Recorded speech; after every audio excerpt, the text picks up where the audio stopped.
what up, everybody? This is Stevie Breach coming to you. Tonight, after Monday Night Raw, I was able to go over and check out the ECW Exposed live on the WWE Network. Basically, I didn't get the chance to watch it live. I watched it in the video on demand section. I couldn't really tell if anything was really edited off of this show. Definitely could tell that Paul Heyman really honestly did truly answer the questions that was asked of him from Joey Styles, tell stories from ECW's past, some of them that had never been heard before.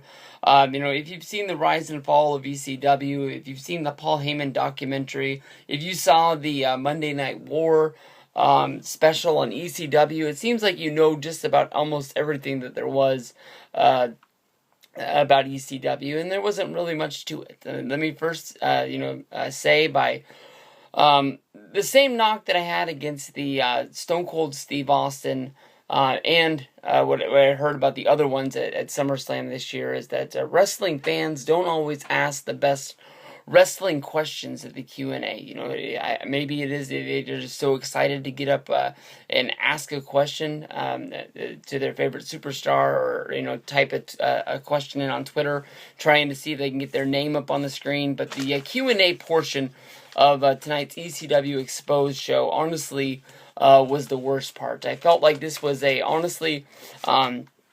commercial. As Joey Styles told very many times. I think he said it at least 4, maybe even 5 times throughout this 1-hour special, basically that, for the month of November, of course, the WWE Network is free, and this is ECW week, and because of it being November, they're uploading hardcore TV, new episodes of ECW, basically that sort of set a new tone for ECW, moving them into their I guess you can say, their Attitude Era, where things basically cross the line, and basically he's getting over the fact that we're adding these up on the WWE Network, and they're free for you to watch, but maybe you might want to go over and check out the parental guidance features. If you have kids in your house and you don't want them checking these things out, they're getting the point about it. It was almost like ECW week was a commercial to set things, because they're going to be uploading some things in the future that aren't for everybody. The Attitude Era definitely was the non-PG, and that's the PG era that we're living in. And I'm sure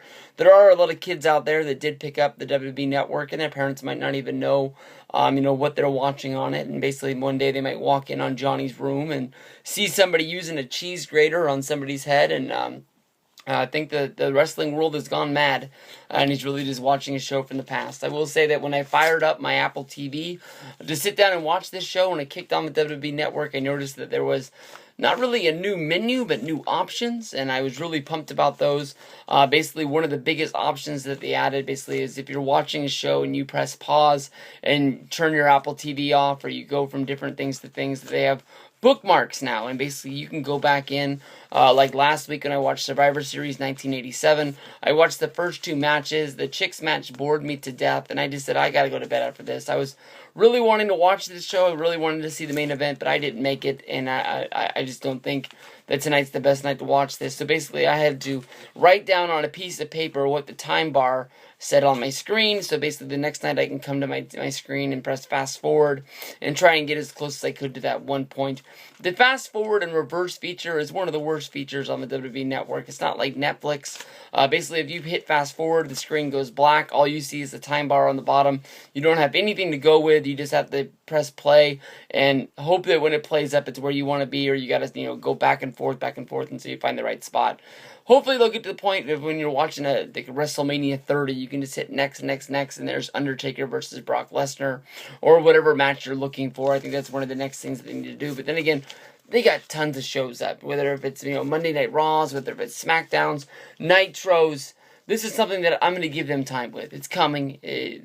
Maybe they should have done these earlier, but then again, they're throwing things up out of their vaults. We're lucky enough that we're able to watch them. So once they got down to business with this show, basically, from the very first thing, it seems like Paul Heyman seems like he's fine doing this special. It seems like, there was one point in the question when even I rolled my eyes when somebody asked a question during the Q&A about something that was just blatantly answered on the Paul Heyman documentary that almost anybody should already have. It's probably one of the most popular DVDs from this year's release. is that basically, what was Paul Heyman on the payroll, and I rolled my eyes for him. But I think it comes down to it. I'm not 100% sure if Paul Heyman is all right with WWE owning ECW, if maybe he thinks that maybe he would have held on to it. Maybe it would have been worth something to him down the line. Maybe he wouldn't be able to run shows anymore, but maybe he would have been able to get something for those tapes. But like he said in this show, he went into personal bankruptcy when ECW went into its own bankruptcy, and nobody drank the Kool-Aid as much as he did. And it sucks for that, basically. But Joey Styles, to me, honestly, I feel like he carries a little bit of a chip on his shoulder. I like the guy. I really want to love the guy. But when it comes down to it, I don't see how he gets away with so many of the shoot comments as he does. He ranted on WWE's form of comedy. He ranted on, them having him use sound effects and things like that. But Joey Styles was the opening to this show. Basically, was Joey Styles standing in front of an ECW banner. They filmed him and they slowed down the tape, looking like the open of an ECW or ECW television. It was him talking today, but looking like this was filmed back in the 90s on a cheaper, camera that ECW would have used. That's the one thing I've always wanted to know is how high quality the ECW cameras were. Not the RF video fan cams, but what kind of cameras were they really shooting with? Did Paul Heyman just run down to Circuit City, pick up a camera, and go out and shoot his shows with it? And what were they filming? Those things, but those are the things that I've never found out. But as the intro was playing, I was trying to think of who the most ECW superstar was, and I came down to it. It was either Sabu, Tommy Dreamer, or the Sandman, one of those three, and I sort of gave it to the Sandman as being the most ECW performer, a guy that they didn't really even talk about on this show, a guy that basically, I don't think he would have had a career basically anywhere else. He did end up going to WCW when they were buying up talent. He ended up going to WWE when ECW got relaunched and even got put on Monday Night Raw during, I believe the draft is what ended up putting him over there. But they talked about Sabu being one of the biggest things, and that being one of Paul's favorite ECW moments when he made his return to the ECW arena after being publicly fired on TV after Sabu sort of had booked himself in an ECW show and also booked him in Japan. It turned out that the Japan show paid him more, so he went to and did the Japan show and no-showed ECW, which left Paul in a bad state where he was very honest with his crowd and his TV viewers and pay-per-view buyers that you bought this show, you came to this show in order to see Sabu. He's not here, and this is the reason why he's not here. If a guy was injured, he would say he's injured, and he wouldn't cover up for it. If a guy no-showed, he no-showed, and he just flat out said it. It's you're pointing the blame at what it is instead of trying to cover it up with something else along the way. They talked about that. They talked about Stone Cold Steve Austin. They made it seem like it was a hidden fact that Stone Cold Steve Austin was involved with ECW after being fired from WCW. If you've watched any of the ECW documentaries, if you've watched any of the Stone Cold documentaries, there's just easily something that you would know. It just went down with it.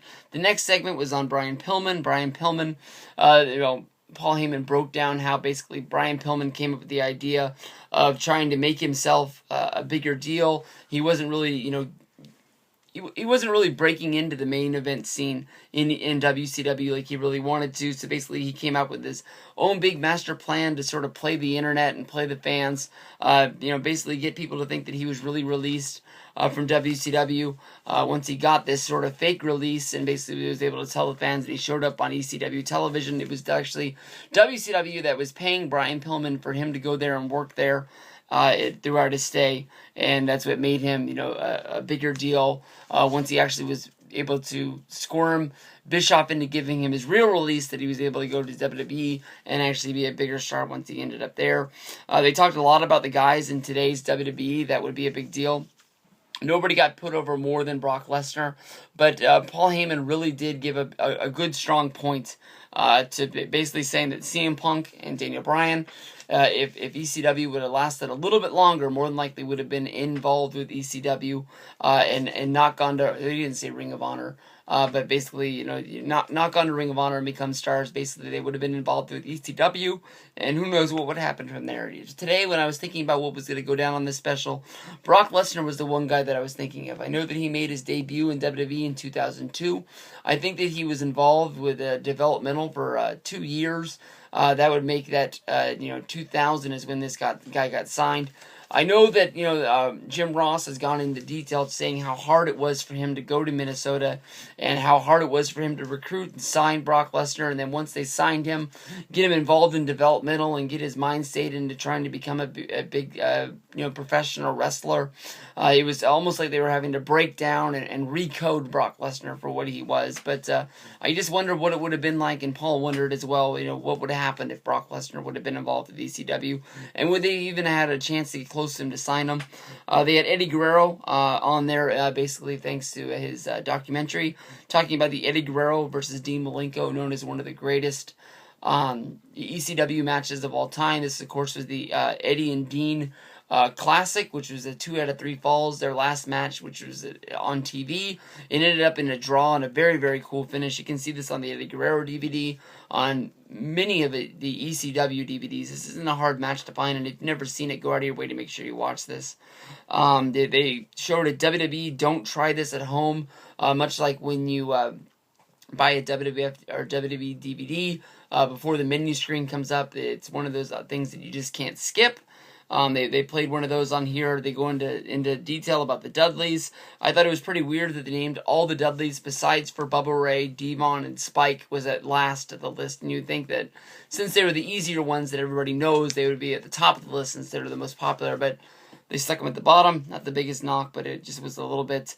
Basically, every time they were showing promos of what was going down, and they were showing sort of the best of clips, there was one thing that they were showing that was going into violence. And basically, anytime they showed any kind of violence with the steel chairs or anything being hit in somebody's head, they always sort of skipped on to the next one before they ever showed the blow. That's why you got to go to video on demand. You got to check these shows out over there where they're going to be full and complete. And you're not going to get this because this is sort of a cookie-cutter PG version of ECW. It's not going to be what it really is.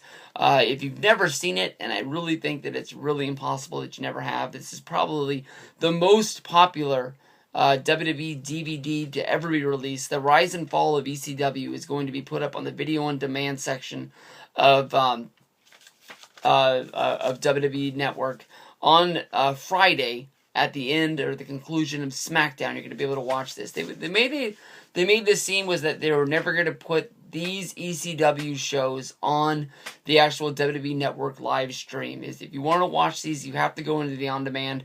They don't want to be putting this sort of a rating show on their live stream. I don't know if that involves, the live stream being aired in Canada, and since it's a real television station there, it's going to be a little bit different and a little bit harder to work this sort of violence onto there. We're trying to clean it up, keep it PG for little Johnny out there, so his mom doesn't walk in on him as he's watching the cheese grater across the head. This was a good show.